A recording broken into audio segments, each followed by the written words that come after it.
Hi there, you're listening to the Estranged Heart podcast, and I'm your host, Kreed Revere.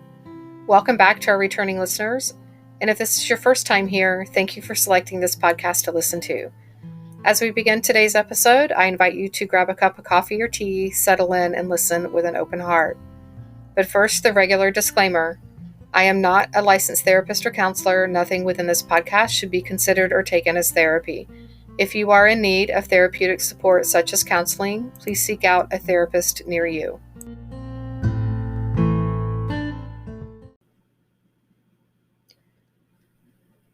Hi there.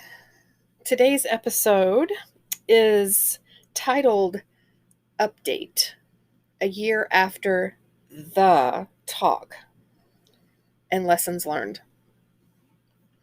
Before we get into the meat of the episode today, I have some announcements. And the first is the interview with the formerly estranged and now reconciled adult child, AC Bergen-Fisher, has, I guess on some level has put the estranged heart on the map.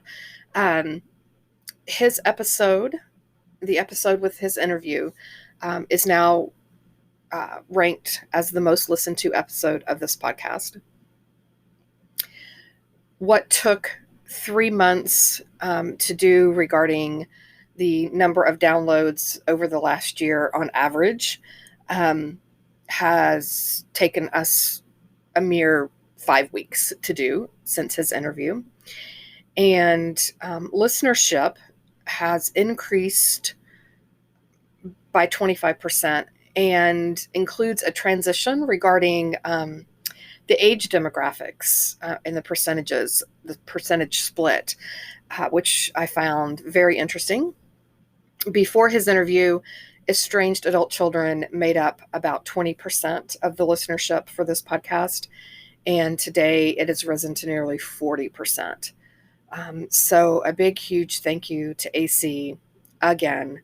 I've thanked him over and over and over again, but I wanted to say it here. Thank you, AC, for taking the time to have a conversation with me, being open and vulnerable, and sharing your story with not just myself, but also my listeners of this podcast. I'm just super grateful for you. Thank you. The second announcement is regarding, as we're winding down 2022, I wanted to just give gratitude for the number of success stories that has happened with the estranged heart, meaning mainly the coaching services that I offer. And while all of these have not necessarily been paying clients, they have been clients I've done some pro bono work with. And they've been both estranged moms and estranged adult children. And so in 2022, we had 14 success stories thus far, and the year's not over yet. 12 of those have been reconciliations, and 2 of those have had doors cracked open that were previously slammed shut.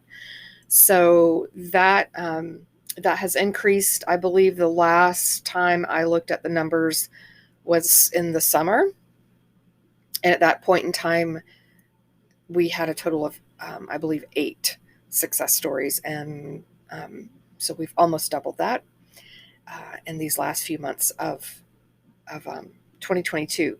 And I say these last few months, this has been an ongoing process for the entire year, right? Reconciliations do not normally happen in the span of just a few months. It's definitely a marathon and not a sprint, but congratulations to these moms and adult children, the moms and the kids who were willing to dive in and do their work and to demonstrate what I call their big brave. It's not easy. It's super emotional work. highly charged emotional work, and many times many folks want to just throw in the towel and say forget it, because it's painful, it's hard, doesn't happen fast, and people can get discouraged. So congratulations to each of you who put one foot in front of the other and remained committed to doing whatever it took to be able to come back into relationship with one another, and not just any relationship with one another, but a healthy relationship with one another. And the last thing that I want to say before we get into today's episode is, for many of us here in the States, we're approaching Christmas holidays, New Year's, a time when we get together normally with family and friends, and it's a highly triggering time for those who are estranged. And I want to kind of give you some tips, some tricks to get through this season. And they really can apply to any sort of gathering that you find yourself in when you are estranged. Number one, first and foremost, is my suggestion is always, always, always have what I call an escape plan. Totally fine if you want to go to holiday events and want to engage in those, but I highly encourage having a plan of action to take in the event that things get too emotionally volatile for you. Either just you're being triggered by seeing other people, being around other people who are with their kids or with their parents, and it just being in that energy is triggering for you. Or if you're being triggered by literally things that people are saying to you, or questions that people are asking you, right? Because God knows we all seem to have that one aunt or that one uncle or that one cousin or whomever that just doesn't get it and just keeps on and on and on and on asking the questions and being nosy and all of these things. So have a plan.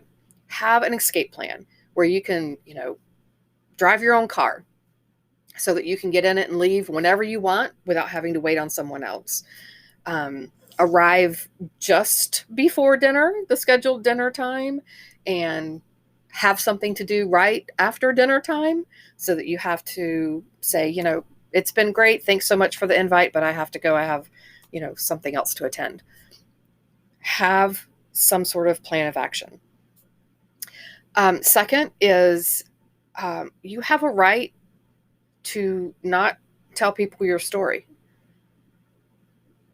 Now, I go by, if someone's sincerely asking you and they're concerned about you, I suggest trying to have that conversation with them. Sometimes it can be therapeutic to be able to get some stuff out in a way that can be received by others if someone is sincerely asking.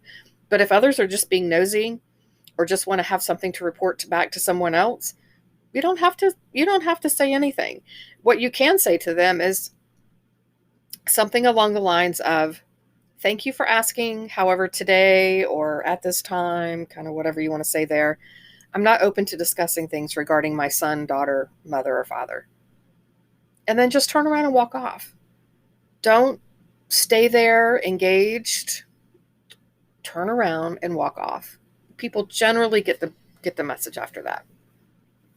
And finally, if being around others is just not something that you find helpful or beneficial for you at this time of year, it's totally okay to get away from it all. And I suggest getting to some place that has less Christmassy things, celebration announcements and stuff like that. And generally you can find that, I don't know, when you're communing with Mother Nature, out at the beach, out in the woods, go on a hike, things like that, where you're not subjected to the propaganda of the holidays. So those are my suggestions. And first and lastly, be tender with yourself. Give yourself some grace. It's a hard time of year. your heart is hurting, and it's normal. You are normal to feel those things. Okay? So give yourself some grace. Okay, as we get into today's episode, again, this has been titled Update a Year After the Talk and Lessons Learned. So, a couple of quotes. Vulnerability. It's the first thing I look for in you, but it's the last thing I want to show you in me. And that is by Brene Brown. The second is vulnerability is the birthplace of creativity, innovation, and change. And that is by Brene Brown. And the last one, I can't say for sure. I think it was Dr. Gabor Mate who said this. Please don't quote me on that. I can't say 100% that it was him. I know that he has said something along these lines before, if not these actual words. Quote, "And if my greatest truth, my heart's deepest desire, and my reason for being was to become my children's greatest source of love and not their greatest source of pain, then I had to do the work to heal the pain so that I wouldn't pass down the stories of pain that came before me. And the best thing I learned about attachment and trauma is this: it's never too late to change the narrative."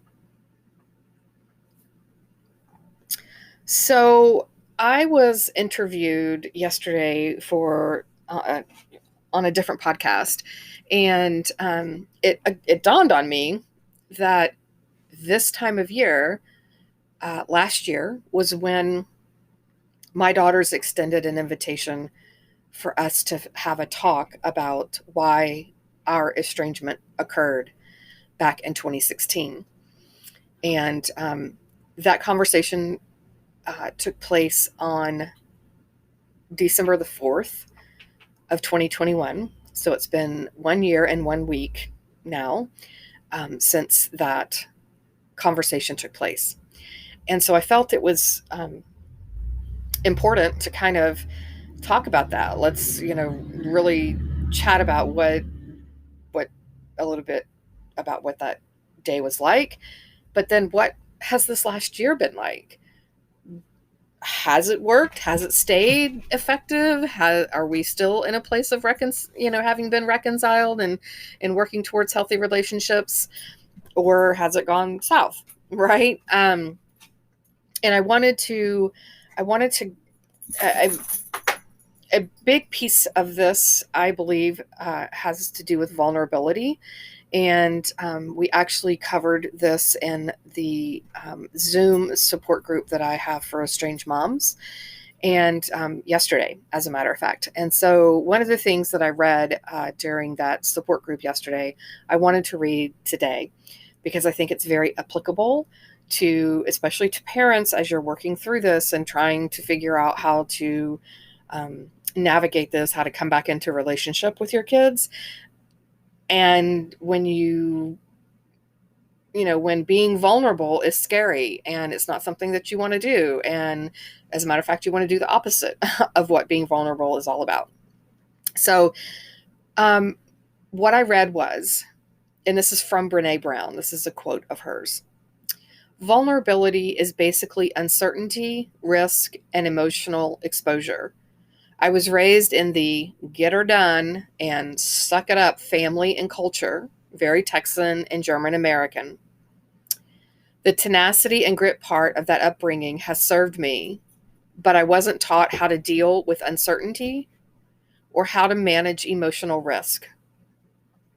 I spent a lot of years trying to outrun or outsmart vulnerability by making things certain and definite, black and white, good and bad.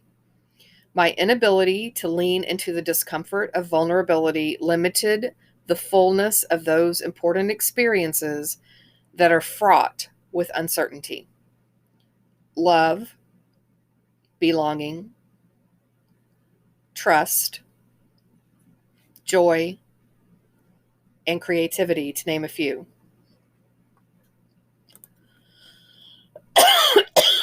Excuse me. Learning how to be vulnerable has been a street fight for me, but it has been worth it. And I have to say that I agree with her. On this path that I've been on through estrangement and now into reconciliation, learning how to be vulnerable was most certainly a street fight for me. It was no holes barred. Like, the fight was on. Yet it was worth every bit of that. Okay. So I wanted to just, kind of remind us about where I was a year ago. I, at that point in time, had been reconciled with my daughters for 4 years. And for 4 and 5 years. And we had never talked about why the estrangement occurred up to that point. Never discussed it.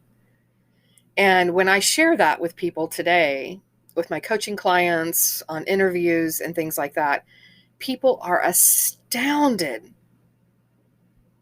that I went 4 years without ever having this discussion with my daughters. And they're even more astounded that I never brought it up to them. I get, what? You mean you never asked about it? You never talked about it? You never brought it up? And the answer is no, I didn't. The reason I did not was because I was scared to death that if I did, they would estrange again. That I would push them into something that they were not ready for, and I'd find myself estranged again. So I waited. And I trusted that when they were ready to talk about it, that they would come to me. And that's what happened. Now, there had been discussions earlier in that year, like January, February, maybe, about having a talk about why the estrangement occurred. After my one daughter, at the time, she was pregnant, and they wanted to wait until after she had the baby to have that conversation. And then it never came up again. And I didn't bring it up. I didn't say, hey, when my grandchild was born, I didn't go to my girls and say, hey, you guys talked about bringing up that, let's having a talk about the estrangement, and we haven't done it yet. Can we do that? I never did that. I waited. And then one of my daughters, I am friends with on Facebook, and I post on my personal Facebook page often about the podcast and estrangement and things like that. And anyway, she found out about the podcast that way, started listening to the podcast, and then that was when they reached out and said, hey, I think we all need to sit down and talk. So I showed up at my one daughter's house on a Saturday morning, and we had the talk. And it was hard. It was very hard to listen to the things that they were saying. But I'm so glad I did. I'm so glad that I went in. I allowed them to speak what was on their heart, to talk about it, and so that we could move forward. And I did not say anything about how I felt about the estrangement. I did not say, I didn't ask them, don't you want to know how this estrangement made me feel? Or what about my feelings in this? I felt this and that and the other thing. No. And to this day, they still don't know. My one daughter probably knows because she's listened to the podcast, but they have not come to me and asked me, hey, Mom, what was that estrangement experience like for you? They haven't asked, and I haven't said anything. And we are now 5 and 6 years post-reconciliation or post-estrangement, and I still haven't voiced my side, so to speak. So that just kind of brings, I kind of just wanted to bring it full circle to where we are today. So here we are a year later. What did, what, when, as I was preparing for today's episode, I kept thinking, what was the work? What did they do? What did I do to get us to where we are today? Right? In this last year, what has it taken? And some of it, there's some overlap even before we had the actual talk. But what has transpired over this last year? And I came up with some things, some ingredients, if you will, that has baked this cake that we are currently enjoying. And the first one is vulnerability, which is the pathway to connection with another human being. And what was their vulnerability? How did they express their vulnerability? What was vulnerability like for them? Well, first of all, they had to be very vulnerable to even extend the invitation to have the talk with me, right? That was a very vulnerable moment for them, because I could have said, screw you. You've put me through hell and back. No, I'm not talking to you. Or, yeah, let's have that talk because I got a few things to say. Right? It was a very vulnerable moment for them. They had no idea how I was going to react, what I was going to say, or anything. So just extending the invitation for a conversation was vulnerable for them. It was very vulnerable for them to speak their truth in that conversation. Because again, they had no guarantee how I would respond or react to the things that they were saying about their truth. It was a very vulnerable moment for them to stand up and say to their mother how she had hurt them, how I had hurt them. It was a very massive, vulnerable moment. They were, for all intents and purposes, laying their spread open heart on the line, running the risk of me stepping on it and squashing it to smithereens. That was a huge risk for them, because they too had been hurt by this estrangement. Even though it was their choice to estrange, and I use choice loosely because while it is a conscious decision for most kids to estrange, I don't look at it as, oh yeah, I'm just gonna estrange from my mom and get on with my life and I never have to deal with her again and be happy about it. Like, it doesn't work that way. I've talked to way too many kids to know it doesn't work that way. They're doing it out of self-preservation. They're doing it out of hurt. They're doing it out of pain. So I kept that in mind throughout that conversation and since then, that they too experience their own hurt by not having their mom in their life. And I can say that I know that. I know that to be fact, because I missed my mom the times that I was estranged from her. It was painful for me. Even though I made that choice and decision, it still was painful for me. So it took immense vulnerability on their end. They risked heartache. They took a risk of me falling back into and reacting out of my old patterns, right? They thought that I had changed, but they didn't really have a whole lot of confirmation. They'd seen bits and pieces of it over the 4 years, kind of thing, but I was still walking on eggshells, and, things were just, not quote unquote normal. So they really didn't have a guarantee that they were going to splay all their stuff out here, lay it all out on the line, and I was going to accept it and receive it with care and respect and dignity and love and compassion. They didn't have a guarantee for that. What did it take on my end? Vulnerability to say yes to the invitation.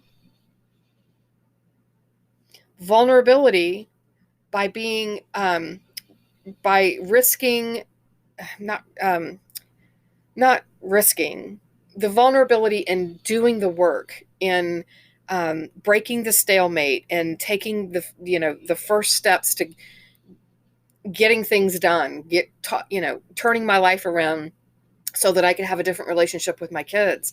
I wasn't sitting around waiting, well, there's nothing wrong with me, and so they're the ones who chose this, so they're the ones who need to change.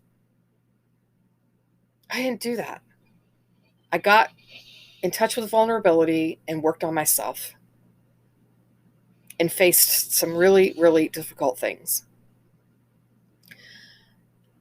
And I, too, was risking heartache again. I very clearly remember pulling in to park at my daughter's place and thinking, and seeing both cars there of both my daughters, and thinking, they're going to gang up on me. They're going to rake me over the coals. Why am I voluntarily walking into this? Well, who in their right mind would voluntarily walk in and have their gut and be gutted by the things that their kids are going to say? Right? I was risking having my heart smashed into a million pieces again. And that was vulnerability, stepping into that vulnerability. What else was part of the work? Curiosity. I continued self-exploration, and I have continued that over this last year. I continue to look at my stuff, to work on me, and I have a curiosity about their perspective on everything. I went this morning to watch one of my youngest grandchild in soccer practice. And the bulk of the time that we were there, I'm watching my daughter and son-in-law interact with their child. And I'm just wondering what their perspective is on parenting. I wonder how they look at parenting. I wonder how they looked at their parent, when they were parented. And I'm always curious. I always, always, always am wondering what the other person is thinking and what their perspective might be and how that perspective might be different from mine. And how can we have a meeting of the minds? How can I open myself up to entertaining their perspective and learning from their perspective? Not just entertaining their perspective, but actually learning something that's different from mine. I have a life outside of my children and my grandchildren. I do not rely on them to fulfill all of my mental, emotional needs. I just don't. I have my own interest. I keep moving on with life. They do their thing. I do my thing. So I'm not sitting around twiddling my thumbs, wondering when my kids are going to come see me. When are my kids going to call me? When are my kids going to invite me to something? Oh my gosh, they didn't call me today. Is everything okay? Oh my gosh, what am I going to do? I haven't talked to them in 2 days. I don't do that. I do not do that. And it takes the worry away from me, where I'm not having to be concerned with what they're doing. They're living their life. They're busy. They have families. They're doing their thing. They all have jobs. They're busy. So am I. So am I. So it takes the pressure off of them to fulfill things for me, to take care of me, to make sure I'm happy, and all of this, in addition to all the other things that are on their plate. I have committed to learning a different language. And people kind of chuckle when I talk about that, but it's true. I have committed to learning how to communicate with my children in a way that they can receive the messages that I'm trying to get across to them. Instead of just doing it my way because I'm the senior person and this is the way that I've always done it. And, they are the younger ones. They're the ones who need to change. I don't agree with that. I don't agree with it. If I want to convey something to someone, I want to know how they need to receive that. Right? It's kind of like, you wouldn't go to someone who's introverted and, prefers things to be as a more private person and things like that. You wouldn't go up to a social gathering and get on a stage and begin chatting about how much, you like this person, love this person, and they're so great and they're this and that and the other thing, because this person is going to be mortified. This person is not going to hear your message because they're embarrassed, because they're like, oh my God, I can't believe she is up there on stage and everybody's turning around and looking at me.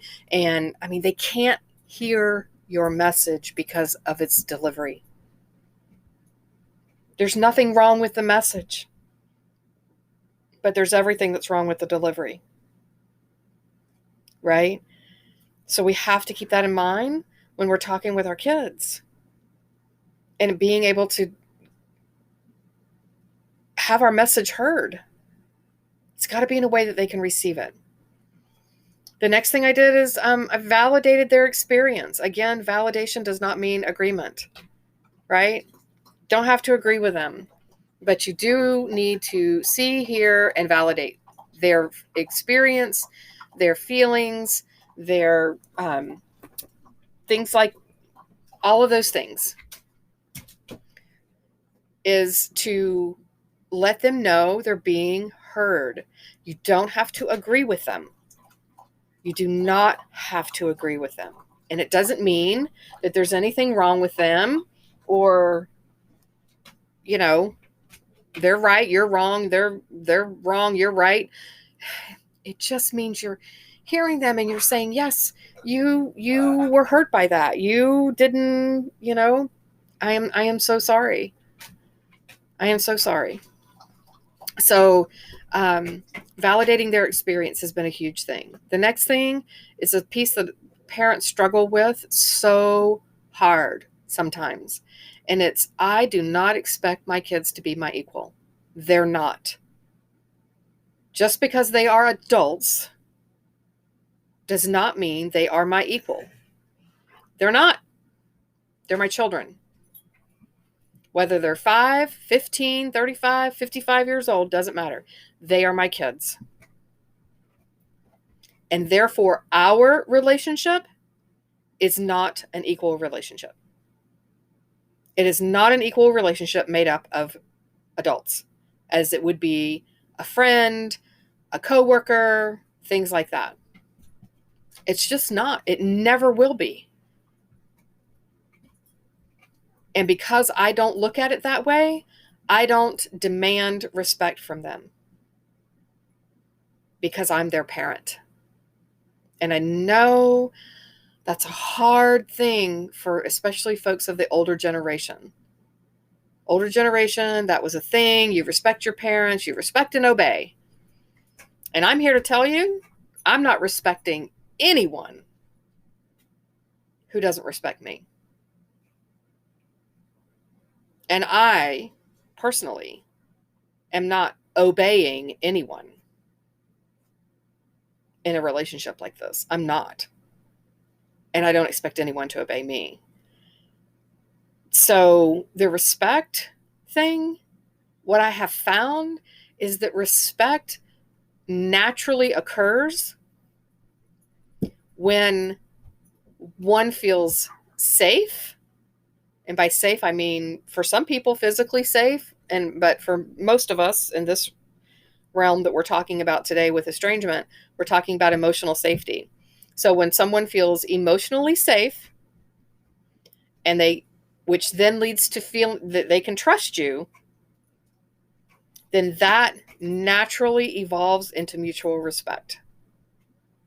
You don't have to demand anything because it just naturally happens. And that is what has happened with my girls. They feel safe, emotionally safe with me now. They did not for many, many years, even years into adulthood. They did not feel emotionally safe with me.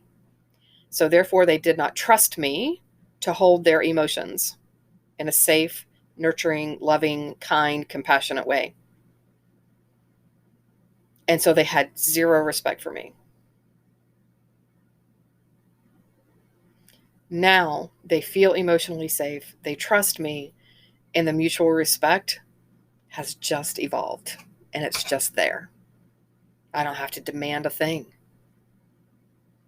I don't. It's just there. So that's the results. The results are we've rebuilt emotional safety. We've nurtured um, trust between all of us, and we have the mutual respect. They no longer feel like they are going to be emotionally annihilated by me,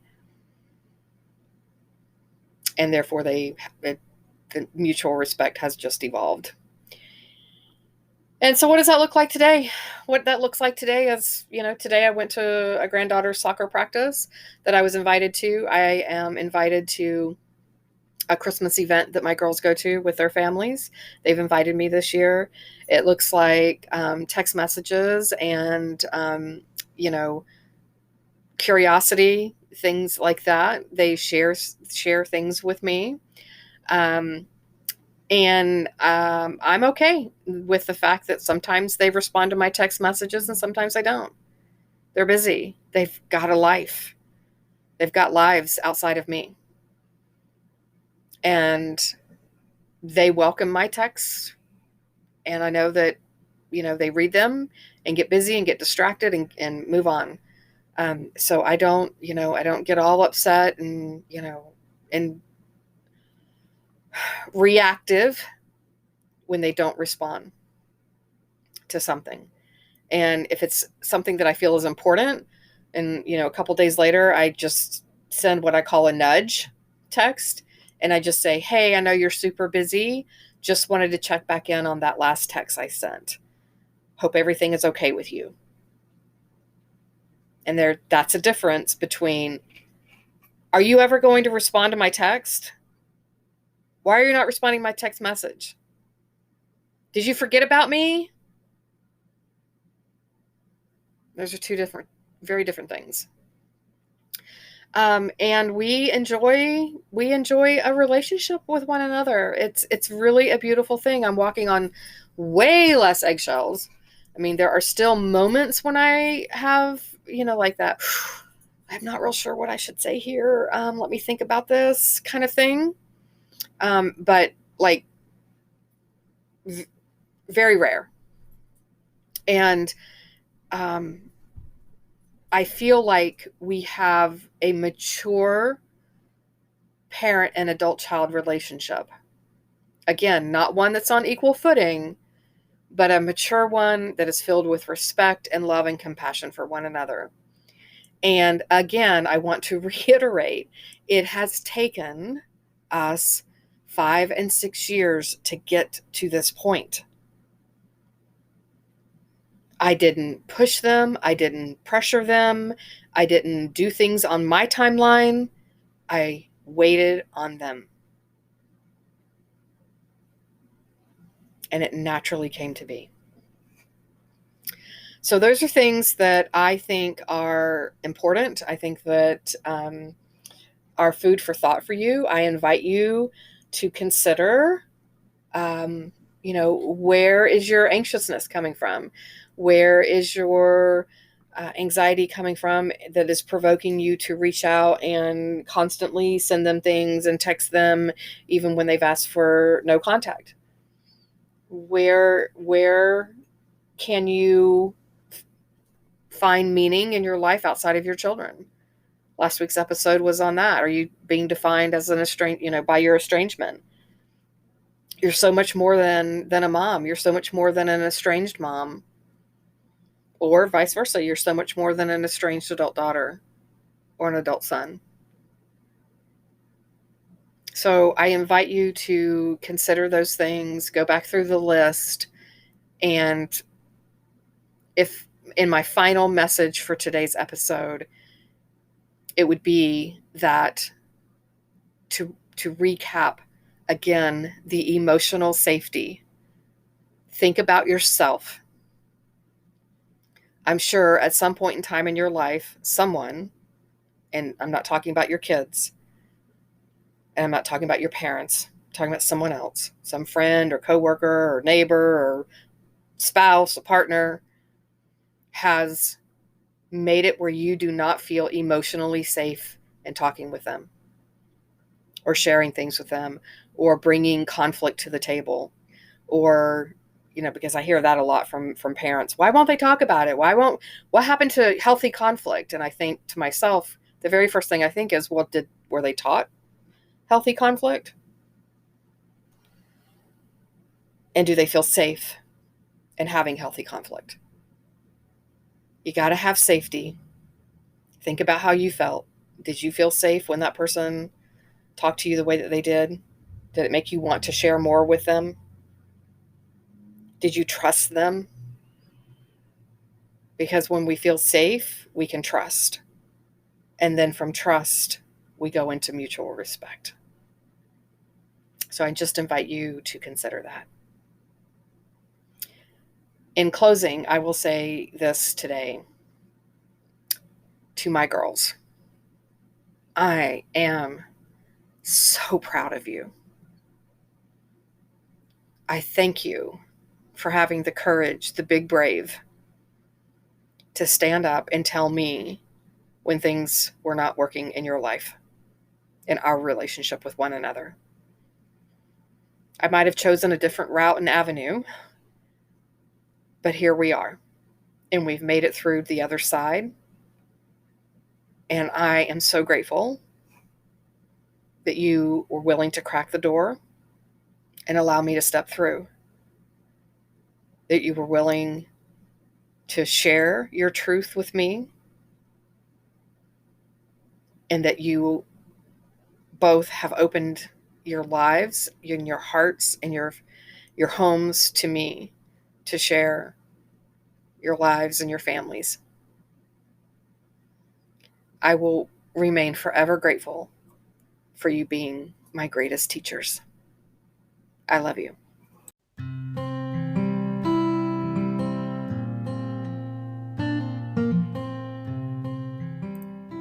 This brings this episode to a close. I hope that this time together was time you feel well spent, and that you are able to find some takeaway nuggets to help you on your journey, wherever you may be on your estrangement and reconciliation path.